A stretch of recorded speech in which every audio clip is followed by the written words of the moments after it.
Imagine entering one of the most famous museums in the world, approaching one of the most iconic paintings in the history of art, and taking it away under everyone's noses. This is exactly what Vincenzo Peruggia did in 1911.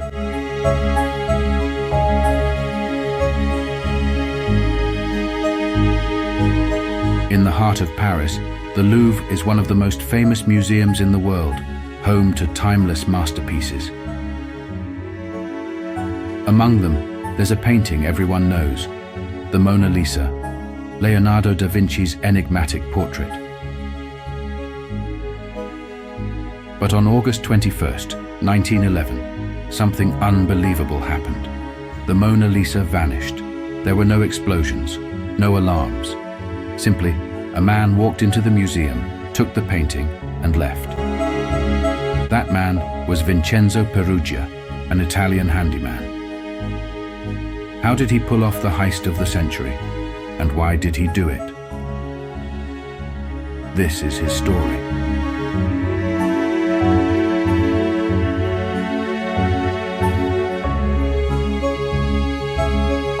Vincenzo Peruggia was a simple man, born in 1881 in a small village in Lombardy. He moved to France for work.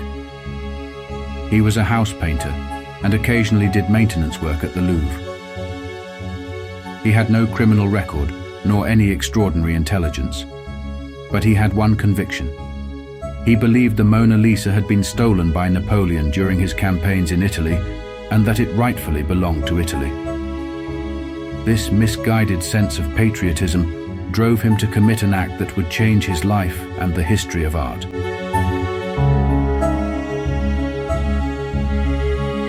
Peruggia's plan was as simple as it was bold.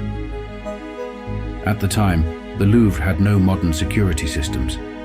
Paintings hung on the walls, without glass cases or alarms. Peruggia knew the museum well, having worked there. On August 20th, 1911, a Monday when the museum was closed, he entered the Louvre and hid in a closet. The next morning, wearing his work uniform, he blended in with the other workers. When the Mona Lisa's room was empty, he acted. He took the painting off the wall, wrapped it in his coat, and walked out calmly. No one noticed a thing. The theft was discovered only on August 22, when a painter copying works at the Louvre noticed the Mona Lisa was missing. At first they thought it was a prank or a temporary relocation. But when the truth came out, panic ensued. The French police launched one of the largest investigations in history, questioning employees, artists, and even famous figures like Pablo Picasso, who was briefly suspected. But there was no trace of Peruggia or the Mona Lisa. The world's most famous painting had vanished into thin air.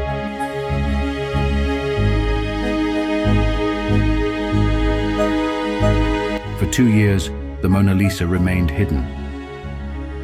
Peruggia kept it in a suitcase in his Paris apartment, then took it to Italy, believing he could sell it to an Italian museum as a national hero. Meanwhile, the theft had turned the Mona Lisa into a global icon. Newspapers around the world covered the mystery, and the painting became even more famous than before. But no one knew where it was.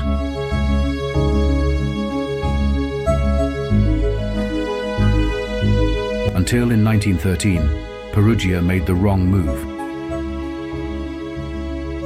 In December 1913, Peruggia contacted an art dealer in Florence, offering to sell the Mona Lisa. The dealer, suspicious, alerted the authorities. Peruggia was arrested, and the painting was recovered. During the trial, Peruggia claimed he had acted out of love for Italy, believing he was returning a stolen masterpiece. In reality, the Mona Lisa had been brought to France by Leonardo da Vinci himself, at the invitation of King Francis. Peruggia was sentenced to just 7 months in jail, as his act was seen as misguided patriotism. The Mona Lisa returned to the Louvre in 1914, welcomed by an enthusiastic crowd. Since then, it has become the most famous painting in the world, protected by glass cases and advanced security systems. As for Peruggia, after his release, he lived a quiet life, away from the spotlight. He died in 1925, never realizing he had helped turn the Mona Lisa into a universal icon. His theft wasn't just a crime, it was an event that changed the history of art forever.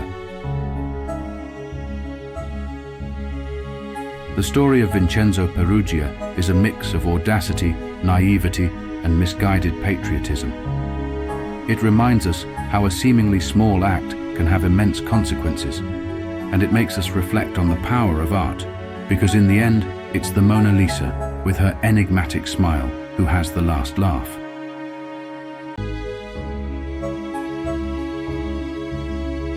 If this story fascinated you, subscribe to the channel to discover more incredible tales. And tell me in the comments, do you think Peruggia was a hero or a criminal?